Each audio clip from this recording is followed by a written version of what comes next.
Welcome back to another episode of Sandshark Bites. I'm Mike Manning, and joining me today in place of the regular James Duffy is Carlo Peruzza. Carlo, welcome. Thank you. It's nice to be back on the show. Took a little break from co-hosting, but I guess I'm back now. You are, and right for today. Duffy's not feeling real well this week, and so we hope he's able to recover and bounce back, so we can get him back. For all our fans out there, Carlo, as you know, I'm sure he's going to be missed. He's going to be missed on this episode. Busy week last week, and absolutely, we're going to start things off with men's golf, Carlo. Yeah, men's golf, man. You know, they just had a tournament at Dalton State.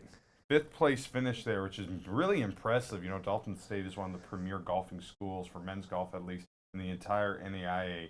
Newport Lafourche finished tied for 4th place. Jack Faraci finished tied for 10th, finished in 10th place. And, you know, this team, Mike, has really done wonders for us so far this season. Yeah, they've looked real good. And talking to Coach Danny Allen, he's really excited about where the team's at and really looking forward to the Sun Conference Championships coming up April 22nd. Last week, Mark Sweeney was able to tie for first up at University of Mount Olive. Yeah. And then he competed as an individual this week in the tournament at Dalton State. So things are looking really good for USC men's golf, currently ranked number 5 in the NAIA. So I know that when they head down to Florida to Miami Gardens for that Sun Conference Championship, they're going to look to really do some things. They'll be ready. What makes this team so impressive is there's not just one guy who's really performing well. You know, Newport Lafourche obviously won our Sandshark Invitational. He's been probably, I'd consider him to be the best golfer the program's ever had.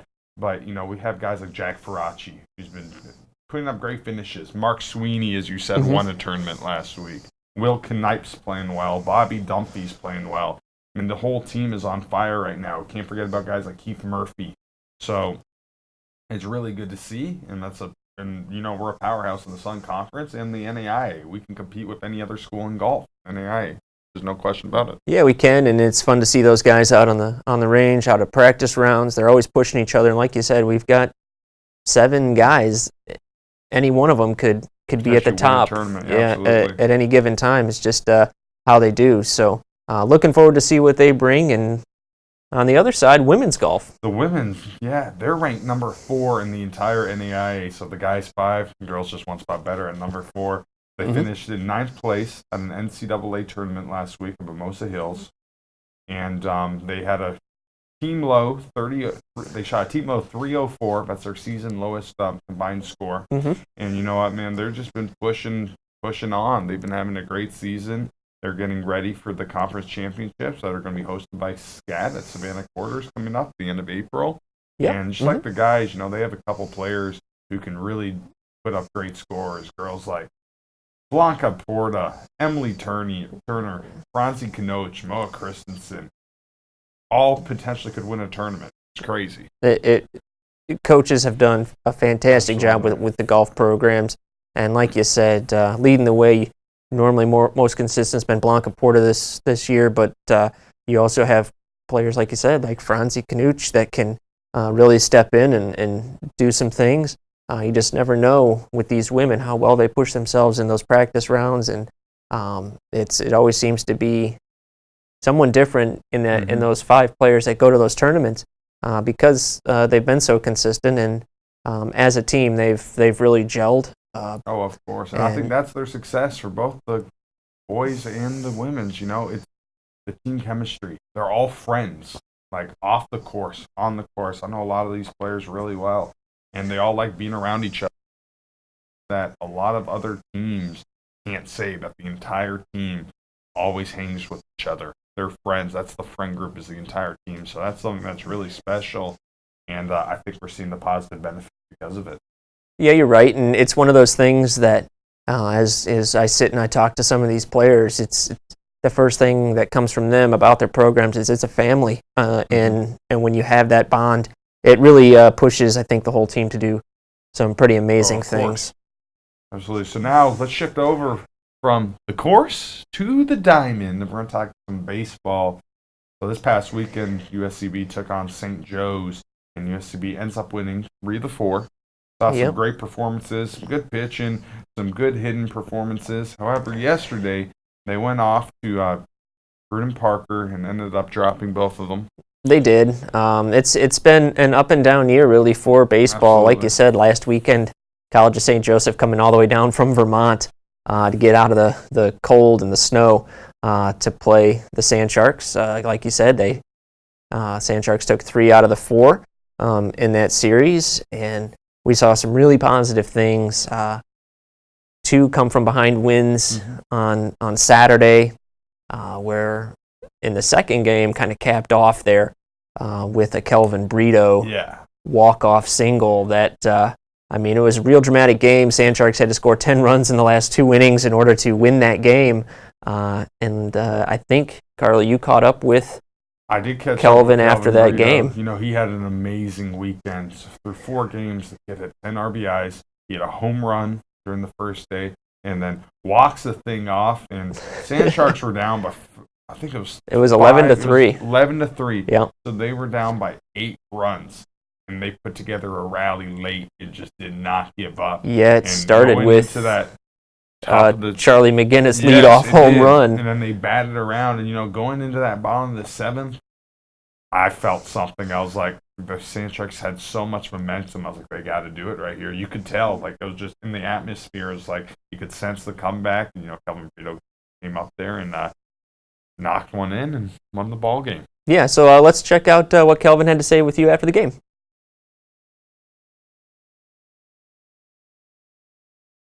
Carla Prusa, and today I'm with Kelvin Brito after USCB's series victory over St. Joe's.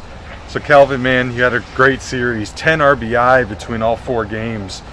What's your success been, man? What can you credit to? Honestly, it's all the hard work that I put in with my guys, Femi Rosso, Keith Olmo, and we always go to Hilton Head to hit every night, every chance that we get to, and that's pretty much it. Awesome. So you guys came up pretty big, obviously, in the last game. You had a walk-off single to win the thing. What was going through your head when you hit that? Honestly, just have confidence. I know I've been hitting the ball well, but sometimes at people. Just having confidence. I've done it before, and just believing in myself. Of course, so a big series win like this and a big come back from behind win. You guys were down by a bunch of runs, ended up winning. Do you think that's going to do a lot to the team, like down the stretch? Will that make them closer? Will that give you guys some more resilience that you need to edge out big ball games? Yeah, recently, we've been having a rough stretch. I think this is a big boost in our morale, and I believe that this team win will continue helping us moving forward in our future games, conference, everything. So now let's go to future games and conference. What do you guys got to do now? The rest of the season, we're at the final stretch. You only got a couple more conference series. You guys got a big one against Weber International. You guys play Ave, and then you have to do 2 makeup games against Kaiser. What do you guys have to do to have success in those series and squeak into the playoffs? Execution, better pitching, and that's pretty much it. Those two will help us along the way against 2 worthy opponents with Weber and our remaining games for Kaiser. Absolutely. It's Kelvin Brito, Carla Perusa. Stay tuned. At the University of South Carolina, Beaufort, we offer small classes, individual attention, and an affordable education in an atmosphere that fosters diversity and achievement. We are students. We field 9 Sandshark sports teams that compete in the Sun Conference. We are athletes. We are one university with 2 campuses serving the coastal areas of South Carolina and Georgia. We are the Low Country. We are the fastest growing 4-year school in the University of South Carolina system. We are USCB. Well, great job, Carlo. Thank you. Kelvin, always a good interview. And like he mentioned, those guys that he's always around, Keith Olmo, Femi Rosso, that friend group there, as we were saying with the golf teams, how important that bond is, and those 3 guys always hanging around each other, and they make each other better, and it's shown in their play. when Kelvin said that they go to Hilton Head to hit every night, he's not lying. They really do go to Hilton Head to hit every night. So when I hang out with those guys, it has to be like 11:30, 12 o'clock at night because they're always hitting. But Sure yeah, thing. they really put a lot of effort into it, and it's really nice to see that Kelvin's having success. But now let's move on from baseball. Let's head on over to the other side. Yeah, to softball. Had a rough weekend. Dropped 2 games to Southeastern, currently ranked number 1 in the Sun Conference, Carlo. So it's going to be important this weekend when they host Warner, who's currently tied for 2nd. Warner last season obviously won the entire Sun Conference, and they made it to the World Series, I guess you'd call it, the softball World Series, or the national championship tournament. They did. They made it there, and last year that team just looked like they were on destiny. They were really good. They were just destined to win. They did lose a couple key players. Really good pitcher last season that shut everyone out, and she is not with the team anymore. She graduated. So hopefully for the Sandsharks, maybe that means they can find a way to hit them and get the victory, because we're coming down the stretch here, and every win, especially a conference game for this team, is extremely important. It is, and I think the girls on the team and Coach Heberling, she's got these ladies ready to go. It was like we said, it was a rough weekend. They just couldn't quite solve the pitching, the power of Southeastern, but they're going to look to bounce back, like we said, Saturday, and a special event going on for the Sandsharks. We are honoring military. Yeah, it is Protected Serve Day, honoring the military veterans, their families, first responders. It's going to be a nice little event out there at Richard Gray. So 12 noon, come on out on Saturday to support the ladies in their cause for what they're doing, honoring those special folks in our community.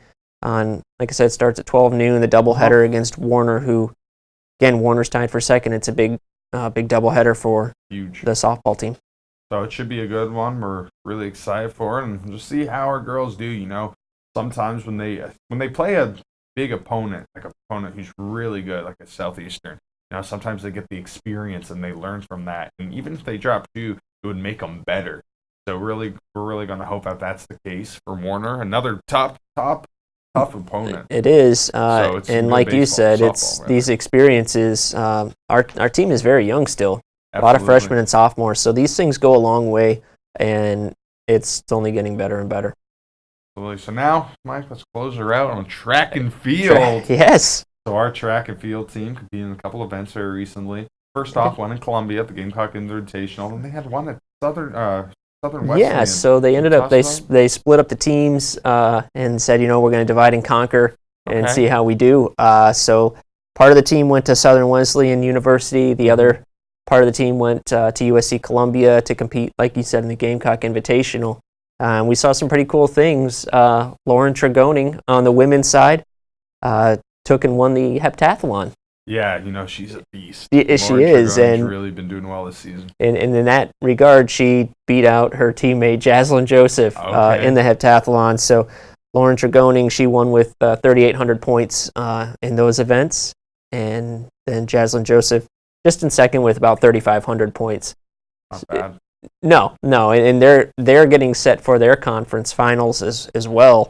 That's coming up at the end of the month. They look like they're all geared up and ready to go. Like a couple of weeks ago, we went to that meet at Savannah State, and you could tell they were there with some D1 schools, but they were pushing. They were putting up great performances. We had some PRs there.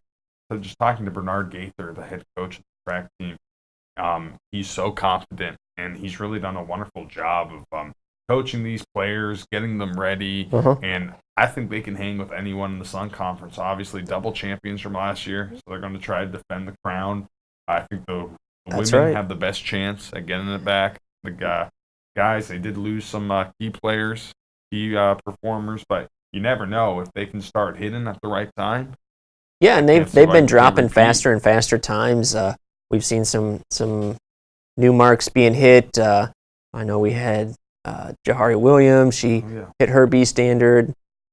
Betsy Douglas has hit her standard. So when they go down to Sun Conference Championships, they're going to have another chance to make some marks down there when they head down to Southern Florida, where Florida Memorial will be hosting those championships. And they're they're going to be in a tight race. Weber's looking good. Kaiser looks good. St. Thomas has really come on in the distance events. It's really a stacked conference. It's getting better and better, and Southeastern will be starting track and field next year, so it'll be only getting better for the conference, and that forces everybody to get better. So, again, USCB looking to repeat down there when they do that. But Prince Simmons, man. Yes, Prince Simmons over at Southern Wesleyan competed in the decathlon and in the 400-meter run, dash, I guess it is. He decided to reclaim the school record. Yeah, him and Daryl Dunham's been going at it all season They long. really have. And I think that record's hopefully will continue to be broken all over and over and over. I anticipate that Daryl isn't too happy that it was again taken from. So Daryl comes in, a little recap. He comes in, he has the school record from last year. He beats his own record earlier in the year. Prince then beats it. Daryl then takes it back, and now this last weekend, Prince reclaims it. So it's been back and forth. It's been really fun. Dunham, next week we're going to have a very special little segment. So Daryl Dunham, just to preview this, is actually training to do the skeleton in the Olympics. Like, he's been going out to Lake Placid and all these other places, and he's training with the the U.S. skeleton team, like on the national scale. His main goal is Olympics, and he's caught the eyes of some of the bigger names in the skeleton industry, and like some scouts, I guess you can call them, and they really think he has a chance at maybe going to Olympics in the next 4 years. So I sat him down. He sent me some videos and some pictures, and we pretty much have a cool running story here. It's gonna be fun, and like you said, next week we should be able to see that. So look forward to having that. But this week, sorry, Daryl, your record was taken from you again when Prince ran with a time of 48.58 on the 400 for the new USCB. And now, before we go on to, we're going to obviously do a Player of the Year, or Player of the Week rather, to close off. I just want to bring up a point is, when we talk about all these Sun Conference tournaments and championships coming out, I just want you guys to realize that this Sun Conference is stacked in pretty much every single one of these sports. Some would say baseball. All right, the Sun Conference, just get a baseball. That's not the case. In every single sport, there's 4 or 5 teams that could potentially win it. It is really cool. It's the best conference in the NAIA, in my opinion. It's stacked. It's pretty solid. Certainly at the top half, like you said, anybody can win in any of these sports. So it should be fun as we end the month as things are happening. But before we go, Player of the Week time. It is. And when you have 10 RBIs in a weekend, walk off and a home run, I think you got to give it to Mr. Kelvin Brito. Yeah, Kelvin Brito, congratulations, Sandshark Athlete of the Week here from Sandshark Bites. So until next time, Carla Perusa, I'm Mike Manning. Fins up.